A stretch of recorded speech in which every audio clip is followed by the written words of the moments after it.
Good afternoon, Vancouver. Thank you so much for coming. It's my pleasure to introduce Miss Juliet Landau and James Marsters.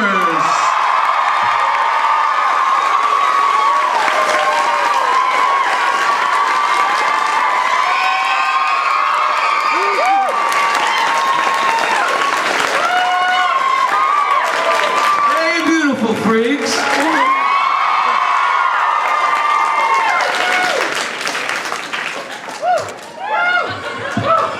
I like to say something before every Q&A.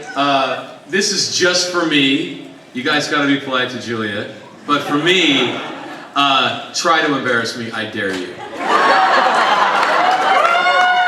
It cannot be done. I say this before every question and answer, and it never happens. It's come close twice, but no one's ever embarrassed me. You can ask me anything that you want.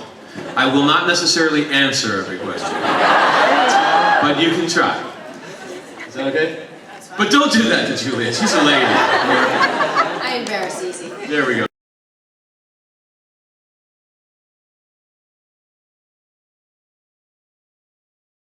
I think that everybody, I don't know of an actor that wouldn't want to play a roguish character, you know, like, would you rather play Han Solo or would you rather play Luke? For me it's Han.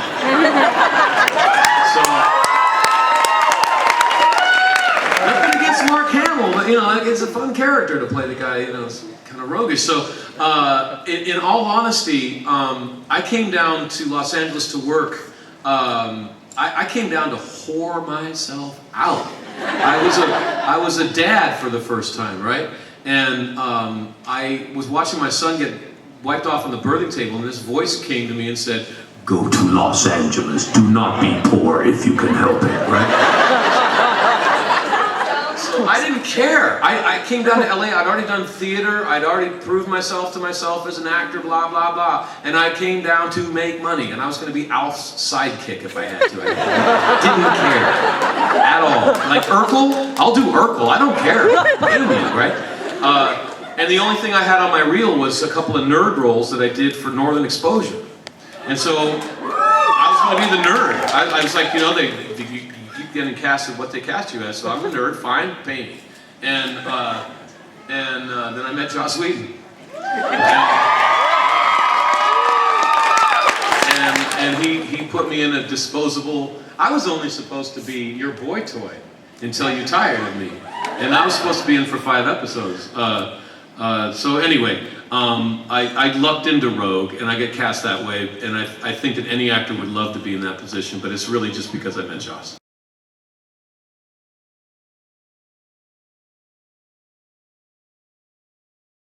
I learned something from that, which is, guys, if you want to get kissed, man, shave. For real, man. It's like sandpaper. Like, as a guy, as a straight guy, I never really thought about it, but it's like, damn, man. So now, before I approach anybody, I'm like, shave 3 times. They thought I was going to be uncomfortable kissing a guy. They were kind of worried because I was American, and we're supposed to be homophobic cowboys down there. And they didn't know me very well. And so, on the first take, I bit him.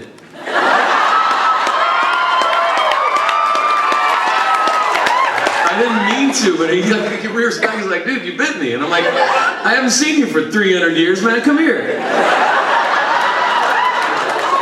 But he was a great kisser. It was fabulous, And then, then we kissed each other a couple times, and then we did a big fight scene where the stunts got in for 2 shots. Because he's from stage and I'm from stage. On stage, you don't get a stunt man. So we were like, go rest, guys. We got this. And I fell in love with John Barrowman, man. He's a really great guy. He's a nasty man.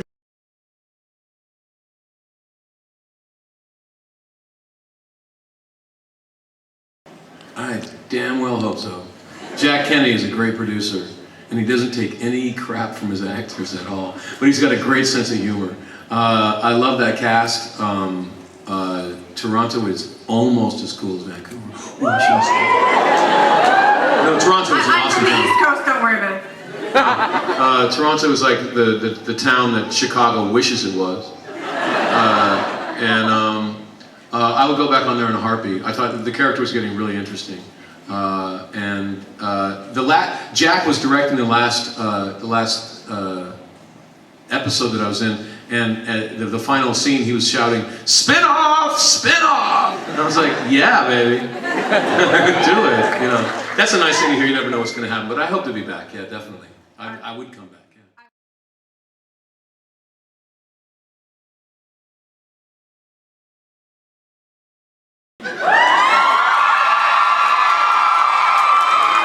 Rest in peace. I died many years ago, but you can make me feel. I don't remember what?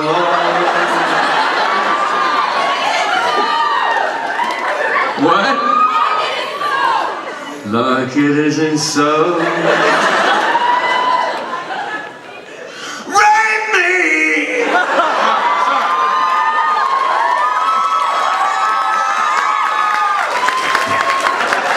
You know that they were like when Nirvana did the live show, the Unplugged show, they were like, the network was like, you were not gonna sing that song. That's the one song we will not allow you to do. And they're like, no problem, no problem. So they specifically did the intro of Rape Me just so that they could see all the producers just sweat themselves silly, and then they just stopped and did another song. Side note.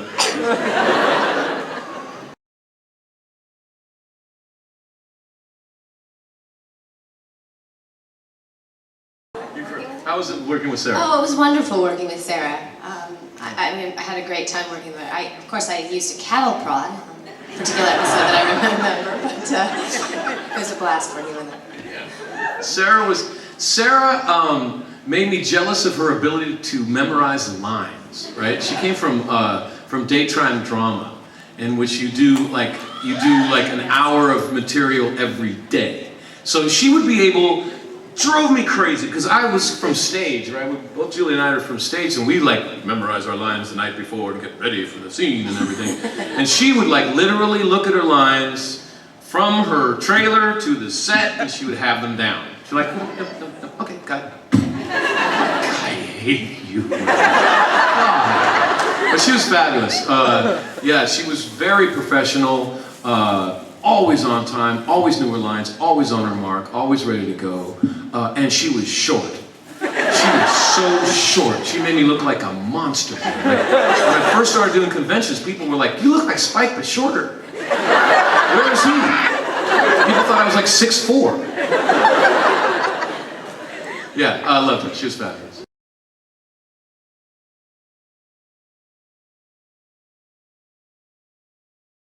You want to go first?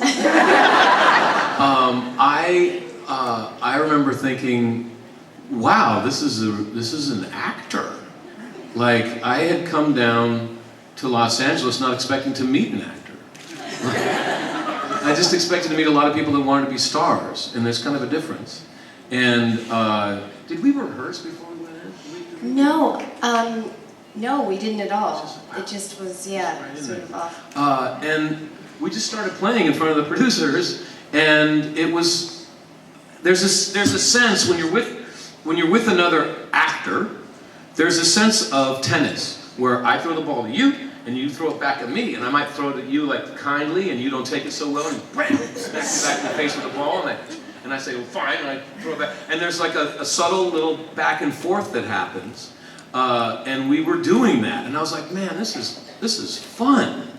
And my only other thought was, I hope she likes me, because I'm only here as her boy toy. So if this actress likes to play, then I might get the role. So yeah. It was interesting because they had cast me and they brought in their final choices for Spike, and James was one of the actors that came in, and immediately we just had an incredible acting chemistry, and it was like that. Just having fun. We sort of just, the scene took shape and went in places that I don't think either of us planned, out of the moment of what was happening. And for instance, we were reading, he was reading from School Hard, and it was the episode with the scene with the Anointed One. And in his audition, we literally had this moment where we just sort of, our heads rested, and then we kind of remembered, oh yeah, we're talking to the Anointed One, it turned out. Yeah. And it's the moment that they kept it in the scene, and they used it actually as a promo for introducing our characters, and on the commercial, it had our faces turn out, and it said, "Evil has a few new faces." And welcome to Sunnydale. And so basically, and that really did come out of a moment that just sort of happened between the two of us, and working together for the whole time that we did on the show, it always was like that. And we would very often get together and rehearse and come up with things and then bring them in, but the rehearsals were always very free and very really just comfortable between Spike and Drew. All the sort of riches would come out. Yeah, I was so thankful to have, like, for my first big job in LA, to be with another actor who's an actor, because I came from theater and I was like, oh, I'm home. Now I know what to do. I don't feel like I'm a fish out of water anymore. I'm just at work again. Okay, cool. It was great, and it really was. And I remember one of the first times when James and I got together to rehearse, I was like, okay, so we've been together 200 years, so we have to be physically comfortable with each other, you know, so feel free within scenes to touch wherever you want, whenever you want. Like, I'll go with you, because we can't be, it can't be like, oh, you know, hi, I've known you for 200 years, but I'm afraid to touch you. So yeah, so we right away sort of had a freedom, you know, on camera that Yes. I think translated with the characters. Yes.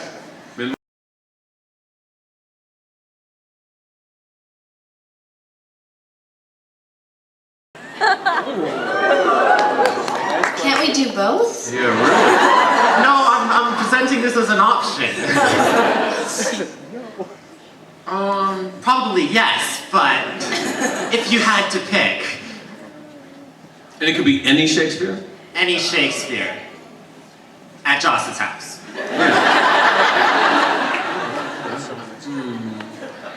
I think that, God, man, who's the villain? My mind is a blank. Who's the villain of that? I think I'd be Lady Anne. Lady Anne for me. Yeah, Iago. I'd be Iago in Or Lady the film. Macbeth. Yeah. Or Lady Anne. One of those two.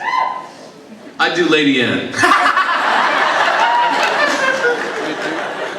I'd like to see that.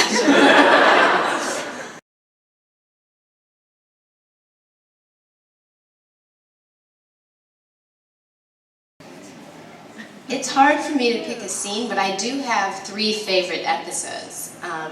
I would say that my first favorite was the one where James and I were introduced School Hard, because it was our first episode, so it was really fun to step into that universe and be getting to come and play with Joss.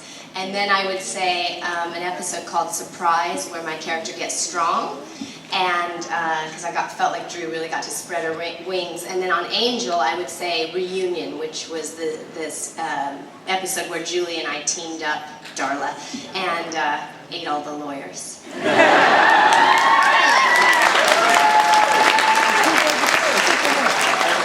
There's so many, God, there's so many scenes that I might have been terrified about or had a really intense experience doing. And I think for me, one of the most intense experiences was when you came, I think it was Seeing Red, and I had to chip in, and you were talking me out like, that's not you, Spike. Those are just spiders in your brain. You don't understand. And pulling me back to myself. And I think that was one of the, because I'd spent a long time pining over Buffy and doing all this stuff, and you came back and was like, no, just kick ass. And then, like, it felt really good. And then when I kicked Angel's butt in the theater on Angel, that was, I gotta say, that was very satisfying. I also I liked killing Kendra. I think that was although it was shooting that sequence was kind of tricky because we had shot the confessional sequence the scene right before it, and I couldn't have the signature Druscilla manicure in the 1800s, and yet it played really strongly where it was going to show when I had slit her throat. Sounds terrible. With my nails, and so Todd McIntosh, who is the makeup artist, brilliant Emmy-winning makeup artist for our show and others, decided, he was like, oh, well, why don't we just do these kind of lead press-on nails for that sequence? And so as we were rehearsing the fight sequence, first of all, I was in 4.5-inch heels. And then Bianca and I kept, trying to do by the numbers, and my nails kept going, bing, bing, bing, and flying off, and that we were running around and getting them and putting them back on, and then I'm trying to be tough and badass, and bing, bing. And then something happened too. We rehearsed it really, really by the numbers, and every time we rehearsed it, Bianca was supposed to kick me right around here, and she kicked me here, and it was great. The minute they yelled action, I don't know what happened. She seemed to get really excited, and the next thing I know, I see the boot coming, and I'm like, no, the mark, and all of a sudden, clunk, she like hits me so hard in the head. It was the first take, and of course one of the nails goes bing, and I'm like looking at her, I'm like, oh my god, and I literally, I think it's the take they used, because I grabbed her by the neck, and I made her focus on my eyes, and I backed her into the wall, and I was looking at her like, do not do that again. And we went through, we finished it, and of course I had a really bad concussion, and I didn't know, I'm such a girly girl, I didn't know that seeing stars is actually a thing that happens, that you see like white specks when you get hit in the head really hard. So anyway, it was a tricky scene to shoot for a lot of reasons, but it was actually a fun one too, besides the kick in the head.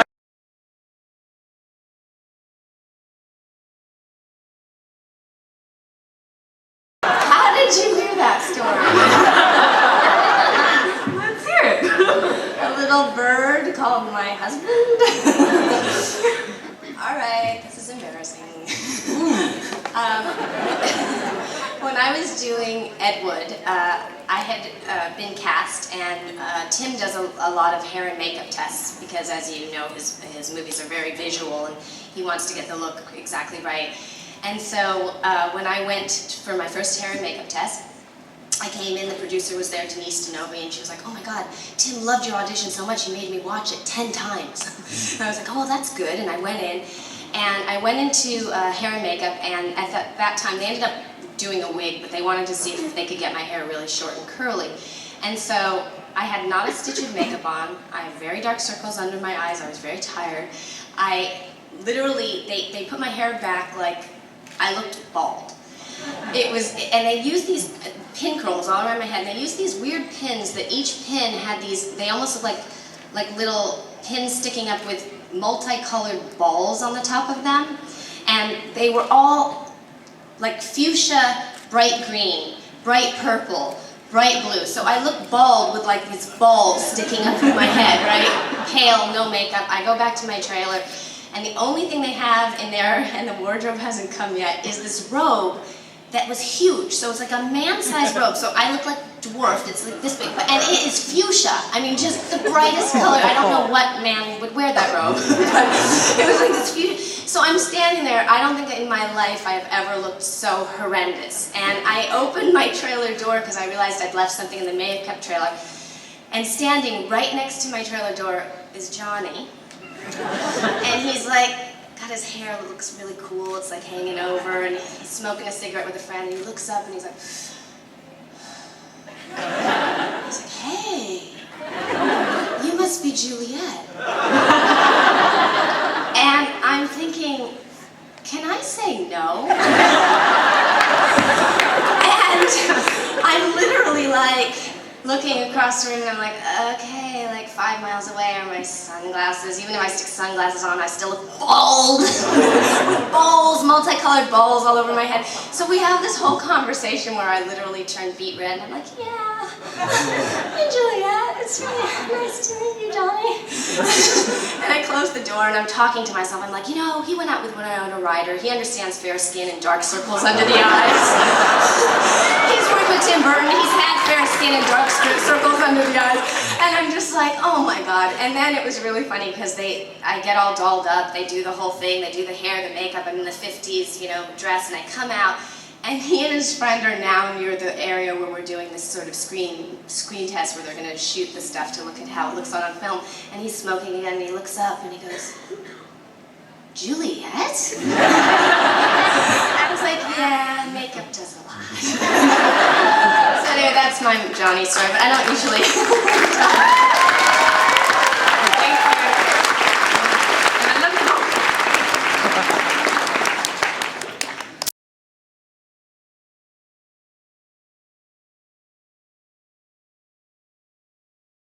I remember the set of Smallville, I couldn't believe that those pretty people were so nice. All of them were just gorgeous, and usually when you're that good looking, you don't have to be that nice. And they were all just fabulous. Tom, I can tell you, is an awesome person, right? He's very much like his character. He's he's like a natural-born leader. He's very kind, very patient. There's something about him that you know that you don't really want to mess with him too bad, but he's also kind of nasty in a really good way. Like he has these really, really extremely blue jokes that he tells just to let you know that I'm not exactly Clark Kent. And I had to tell him, I was like, dude, don't tell me no jokes before lunch because they get inside my brain and I can't get them out. You know, when I'm all vulnerable in the morning, it's not the time to come at me with that stuff, so just shut the hell up. And so he was like, oh, okay, James, no problem. I wouldn't want to offend you. Right? So then, he would start before I could sip my first sip of coffee in the morning, he would be behind me telling a joke, right behind my chair, and I would turn around like that, and no one else would be there, and he would say, oh, I was telling a joke to Joe, but Joe had to go do something, man. I hope he didn't overhear it. So he messed with me constantly because I showed weakness. Yeah.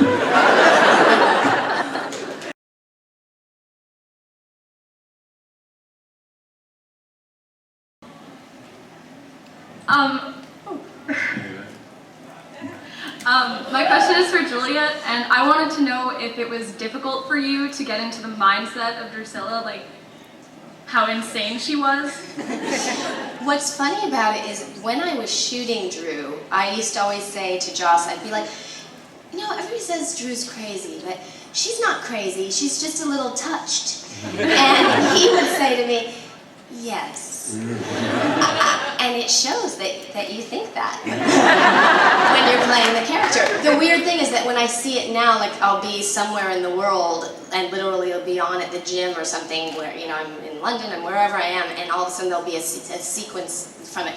And I'm like, oh my God, she's batshit crazy.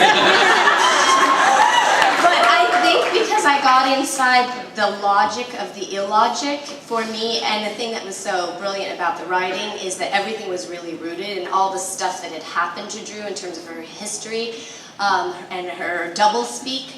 There was a logic to it, an underpinning to it, which is what made it really, really fun to play. So I think it's sort of like they always say as an actor, if you're playing a villain or you have to love the character, you can't think like that character's evil or that character's crazy, or, I mean, you know if they're doing nefarious things that they're bad, but you have to find the way to embrace it. And so I think while I was playing it, I had a little bit of a different viewpoint about it than looking back on it. But for me, it was really a joy to have a character that was so rich in terms of, you know, generally many villains are sort of one-note, archetypal, evil villains. And I felt like to get to play Drew, who was a character who had a long-time, epic love affair, very tender, kinky, whatever relationship, as well as, you know, being evil, and then obviously having some mental stability issues, you know, that there was just so many levels to play, and that's what made it fun. Challenging, yes, but also really exciting. Yeah. Thank you so much for awesome questions.